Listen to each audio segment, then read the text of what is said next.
ఇదే నెలలో జూలై, ఇది జూలైనా, జూలై 27 నాడు దిగిపోయింది. జూలై 16వ తారీఖు వర్షాలు పడ్డాయి.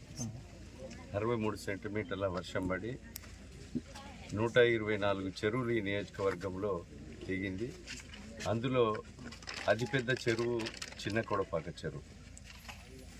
ఈ చిన్న కొడపాక చెరువు గత ప్రభుత్వంలో డిసెంబర్ 3 దాకా ఆ ప్రభుత్వంలో అధికారంలో ఉన్నటువంటి ప్రభుత్వం కానీ ప్రజాప్రతినిధులు మంజూరు చేయలేక, కనీసం ఇసుక బత్తాలు వేయలేక, రింగ్ బండు వేసి నీళ్ళు ఆపలేక పోయిన వానకాలం వేసంగి కూడా నష్టపోయారు రైతులు. నేను ఎమ్మెల్యేగా ఎన్నికైన తర్వాత 124 చెరువులు కూడా మంజూరు తీసుకొచ్చాం. ఈ చిన్న కొడపాక చెరువుకు 363 లక్షలు, అంటే 3,63,00,000 రూపాయలతో మంజూరు చేసి సకాలంలో ఈ పంటకు నీళ్ళు అందించే కార్యక్రమం తీసుకోవడం జరిగింది. దీనికి ముఖ్యమంత్రి అదేవిధంగా ఇరిగేషన్ మంత్రి సహకరించినందుకు, మనస్ఫూర్తిగా మంజూరు ఇచ్చినందుకు వారికి ధన్యవాదాలు తెలియజేస్తున్నాను. మంజూరు తెచ్చిన తర్వాత అధికారులు అదేవిధంగా కాంట్రాక్టర్లు సరైన సమయంలో నాణ్యతతో కూడిన పని చేసినందుకు వారికి ధన్యవాదాలు తెలియజేస్తున్నాను.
చెప్పులు రాదు, చెప్పులు పని